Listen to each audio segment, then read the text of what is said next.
Hi everyone, welcome to GoLocal Live. I'm GoLocal News editor Kate Nagel. Thanks for tuning in for this special edition of GoLocal Live here in Providence with a former Providence resident, Darrell West, now the Vice President and Director of Governance Studies at Brookings. Darrell, thank you for joining us today. Nice to be with you, Kate. Well, you've got a new book out, Divided Politics, Divided Nation. We're on Morning Joe this morning, so appreciate the Skype in here back up to Rhode Island to talk about your newest book. Let's go back a little bit about when you decided you needed to take this in-depth look at this issue. Well, the book deals with political polarization, so obviously that has been developing over a number of decades, but under President Trump has reached new heights. And the book is in part a family memoir because I grew up on a dairy farm in rural Ohio, so it's a very conservative area. And then I taught political science for 26 years at Brown. Brown is a very liberal institution. And so I've lived among both liberal and conservative tribes. And my immediate family is a little unusual in the sense that my two sisters stayed in the local farming community. They are Christian fundamentalists and Trump supporters. My brother is more liberal and does not like Trump. So family reunions always are very interesting. So if your brother doesn't like Trump, where's your brother currently located? He is in Fort Lauderdale. He is retired. But the book basically draws on 40 years of family conversations with friends and colleagues. I mean, most of my high school friends who stayed in southwestern Ohio also are supporting of President Trump. So I felt like the book could make a contribution because many people live only among liberals or only among conservatives. I have close ties with both, and so I try and explain and give examples of how people are reacting. Now, you coined a term for this. It's called dangerous tribalism, and this is part of this hyper-conflict when people surround themselves with like-minded individuals. Folks talk about this all of the time. How does the country get outside of this? How do the liberals get an understanding of how the conservatives think and vice versa? I mean, what I try and do is rely on diverse information sources. I mean, I look at liberal, moderate, and conservative sites. I watch Fox News from time to time just to understand how conservatives are feeling. And because half of my family is very conservative, I talk regularly with my sisters. We've talked about politics over a period of several decades, from Reagan to Trump. So the problem with most people is they practice information segregation. Like liberals only want to pay attention to liberal news sites, conservatives are watching conservative news sites, and it ends up producing these echo chambers, and neither side really understands the other. Neither side trusts the other. Right now, liberals and conservatives are really angry with each other. So it's almost reaching a dangerous point where each side has its own facts and its own sources of information. So how does one get outside that? Clearly, you're cognizant of this dichotomy. You make a concerted effort to get a wide spectrum of media sources. But if you have a liberal who says it's our views the right way and the conservative isn't, and vice versa, how does one get outside of their box, so to speak? I mean, I have a whole chapter where I offer remedies on how we can deal with polarization. And what it really comes down to is we have to understand the root causes. So in my book, I talk about it's kind of a combination of geography and economics. Like I have colleagues in the Brookings Metro program who did an analysis. They found that right now only about 15% of American counties generate 64% of our country's GDP. Okay. So basically, most of America's economic activities now are on the East Coast, the West Coast, and a few metropolitan areas in between.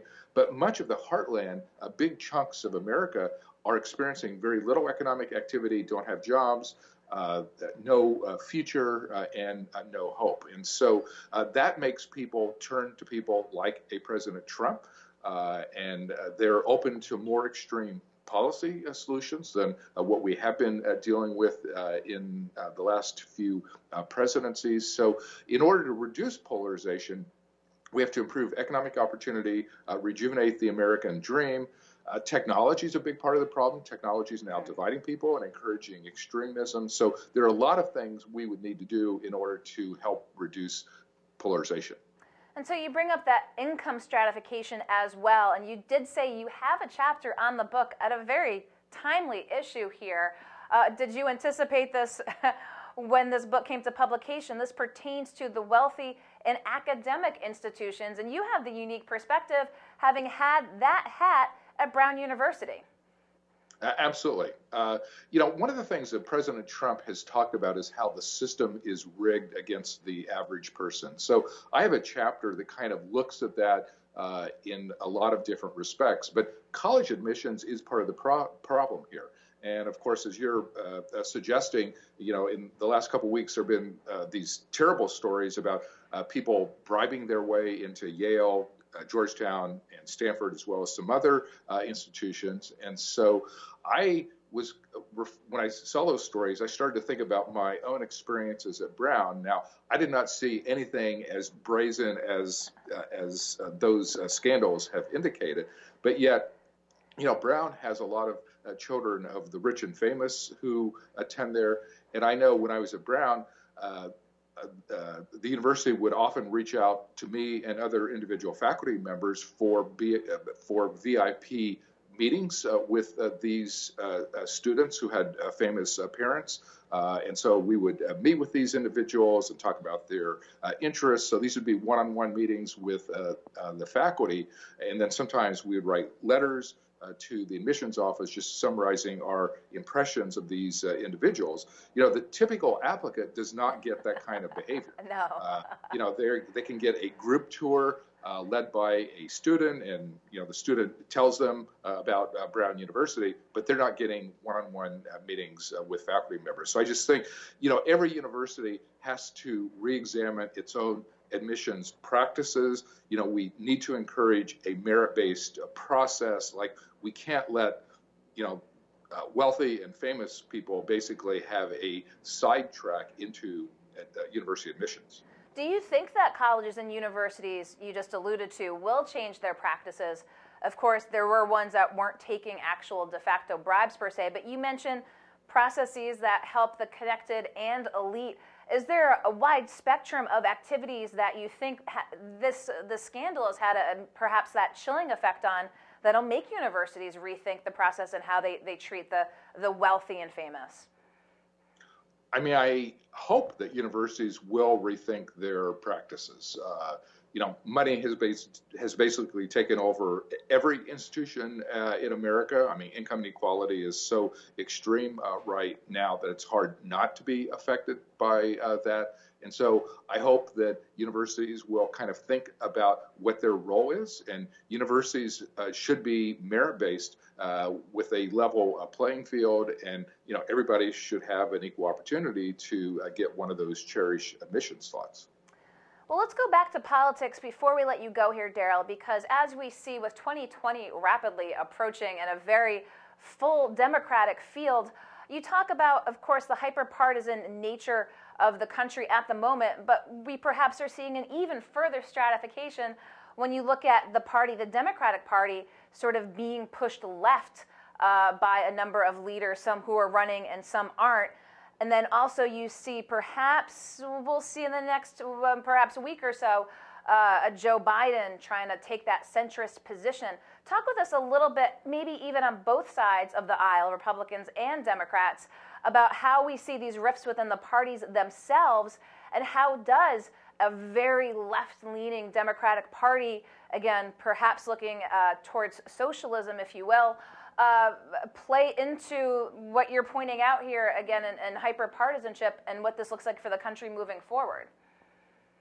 We are seeing extremism in both parties at this point. President Trump clearly has moved the Republican Party in a much more conservative and populist direction. He's pursued policies on immigration and tax cuts that funnel even more of the money to the upper income individuals. His immigration policies have been very divisive as well. But as you suggest, in the Democratic presidential process, we're we're going to see a fight within the Democratic Party between the moderate and progressive wings of that party. There already are a number of announced progressive candidates who are putting new ideas on the table. Some of them actually are good ideas and perhaps overdue, but you're going to see Democrats move significantly to the left here. And so, we may end up in November of 2020 with voters having a choice between a very conservative Republican and a very progressive Democrat. So you've basically run through the tenets of the book again: divided politics, divided nation. You're making the book round tour, but we always like to know what is in the pipeline, Darrell, in terms of research and what we can expect next from you. Well, at Brookings, we're certainly going to be paying close attention to the 2020 elections, and the upcoming election will be one of the most momentous in recent American history. So we have a lot of activities planned around that. We'll be putting out policy papers trying to give all the candidates, both the Republican and Democratic, our best ideas on what to do about education, healthcare, technology, tax policy, and otherwise. So a lot of what we'll be doing will be kind of keeping track of that campaign and kind of analyzing it as it goes along. Before we let you go, if we have viewers who are watching, if they're saying, I'm an avowed Democrat or I'm a avowed Republican, and you're talking about your book, Divided Politics, Divided Nation, what would you tell them? Well, there's nothing wrong with having liberal or conservative viewpoints or being a Republican or a Democrat, but we've kind of gone beyond that in the sense that now when people have differences on the issues, we now are personalizing it and starting to view opponents as enemies, dangerous people, bad people, people who have very poor motivations. And so in the book, I end it by having this suggestion. I call it take a liberal or a conservative to lunch, meaning if you're a liberal, find a conservative to talk to, and vice versa. Because people need to start talking to one another, and even if they do have differences on the issues, they can't view the opponent as an enemy. That is very dangerous for democracy. And so all of us have a responsibility to try and bridge those partisan gaps. Well, look forward to reading, again, Divided Politics, Divided Nation by Darrell West, Vice President and Director of Governance Studies at Brookings. So, Darrell, thank you so much for taking the time to Skype into us here in Providence. And we look forward to hopefully seeing you when you're back here in your old stomping grounds. Thank you very much, Kate. Okay, nice talking thanks. to you. Okay, we're going to let Darrell West go, and we're going to be back tomorrow with Go Local Live and more. So catch us on GoLocalProv.com.